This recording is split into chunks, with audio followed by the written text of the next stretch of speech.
when you restrict access to abortion, people die. We have a crisis in access to abortion in America today. I am pro-choice. Our government is abandoning people. It's pro-life until birth. It has nothing to do with medicine, science, facts.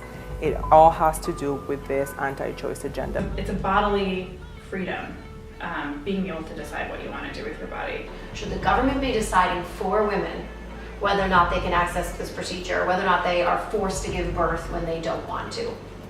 The lives of women are ever more at risk. My name is Robin Gable, and I'm the state representative for the 18th District in Illinois. And this is an issue that I've been working on since abortion first became legal, 1973. I feel that every woman deserves to have the ability to choose when and if to bear children. I just think that that the best way to keep women down, to keep women out of the workforce, to keep women at a lower income level, to keep women second-class citizens, is to not allow them to control their reproduction. So for me, just in terms of women's rights and women's equality, this is a key issue. The majority of women aged 15 to 44 live in a state with at least 2 abortion restrictions that conflict with the scientific evidence.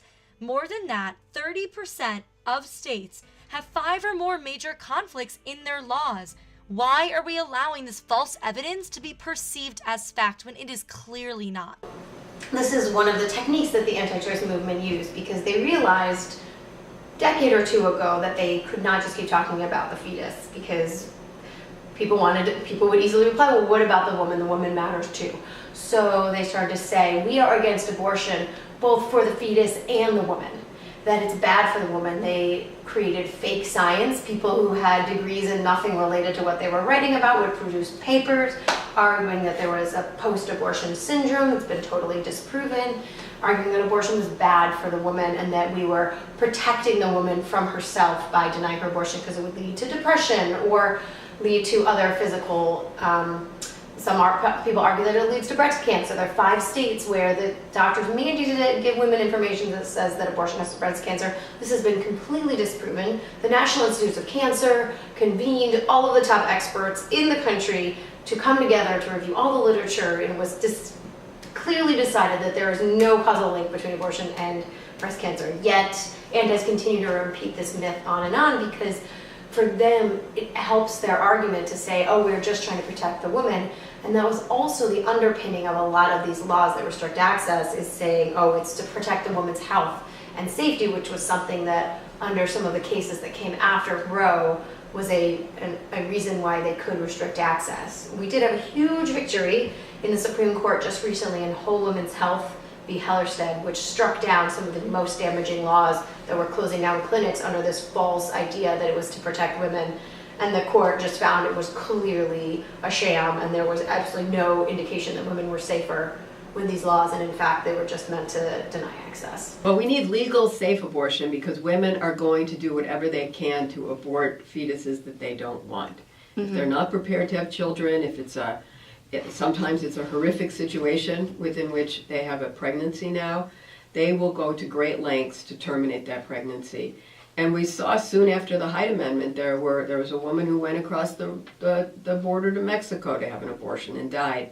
There were other people who started going to unsafe doctors, clinics to have abortions and end up with rampant infections. And for many women, they had abortions that ended up in infections and then could never bear children. So there are quite a few dangers to not having abortion being safe and legal to women's health. But abortion is extremely safe. It's one of the safest medical procedures. And this is one of the biggest misnomers or misunderstandings about abortion that I think we have to do a lot to correct, is in fact is an extremely simple procedure. Or for more and more women, it's a matter of taking a pill where you can induce a miscarriage, which you do in your home.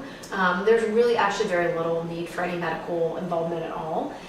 It's rather simple if women have the right information, have the right access to the drugs, and know what to expect. So, I mean, it is safer than drugs that we buy over the counter already.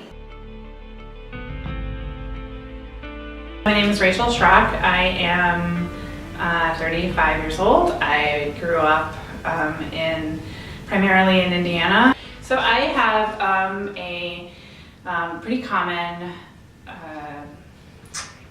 syndrome, set of symptoms called polycystic ovarian syndrome.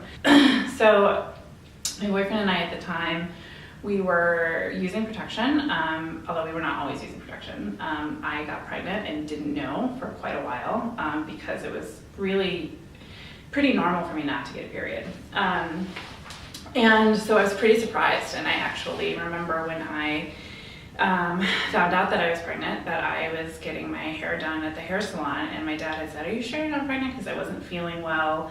And I was like, "No, there's no way, like, that's crazy." So I bought a pregnancy test. Like, I was like, "I'm reading this wrong. This can't be happening." I was pretty shocked, both medically, but then there was a part of me that wasn't shocked, because that's how pregnancies happen, is unprotected sex. I spoke to my boyfriend, and it was really not a conversation about what I wanted him to tell me. I mean, I wanted to know his opinion, but I never thought, like, okay, so it was always my decision. Remember that he said to me, "Well, this is the first time in my life that it's not like I can't do this," because I was 30 years old, he was 33. We both were adult enough that we felt like we could have done this, but I just thought, like, I'm not ready. There was something inside of me that if I took one path, then it could turn out this way. If I took another path, it could turn out this way. But in this moment, like, I am just here as I am, and I know that I'm not ready to go down this particular path. And I also thought that if I were going to consider myself in this moment as making a decision as a parent, I was not, the most loving thing that I could do for what could have become a child was not include them in this environment. We were just not ready. I was about 10 weeks pregnant, and I was in graduate school. He was getting ready to go to school, but I just made this decision, and I picked up the phone, and from my bed, where I just had this conversation on the phone with my boyfriend, and I called Planned Parenthood. And I went, and they were fantastic. They were lovely. They were kind. They were incredibly well informed. When I wanted to get an ultrasound, because I was curious, they didn't ask me any questions. They didn't make me do that. I just wanted to see. I paid for the appointment myself with my credit card, and that the financial issue wasn't even a thought. I could just do it. And I had the abortion. I remember waking up and thinking how grateful I was to the women like Jane Addams, who really fought for reproductive freedom, and for the women and men at Planned Parenthood who provide that service. And I'm very comfortable and proud about my decision, that I've had that kind of positive experience. I don't consider it a sadness, but I think my emotion comes from the gratitude that other people made that experience happen for me.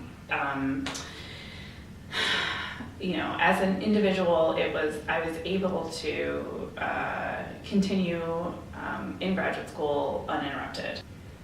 It felt empowering to be able to make decisions about my body. I believe very strongly in individual choice. It's a bigger human rights issue to me that the individual who is living and breathing in this world does not have control over his or her or their body.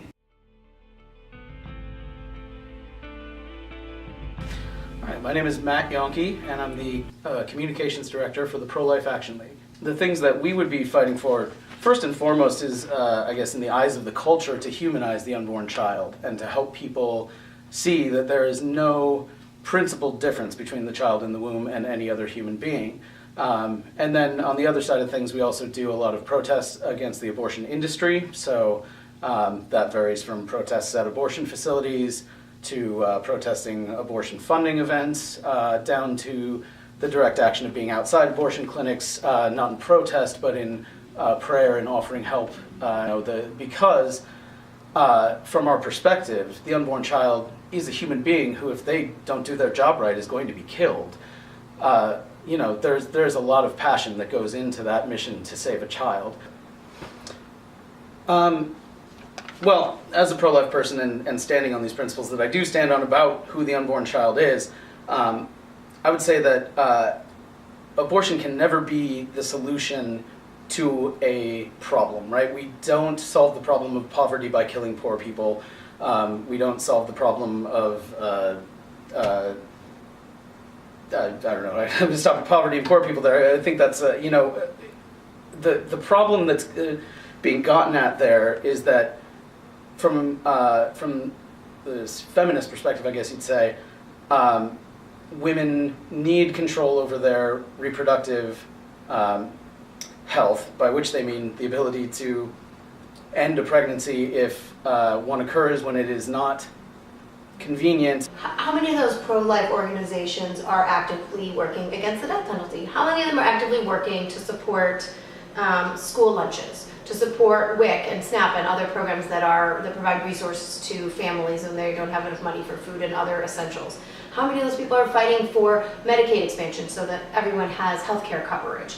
You will find the answer is virtually none. They are doing nothing to support those children once they're already born. How many of them are looking for alternatives to prison, to keep kids out of the school to prison pipeline? None of them.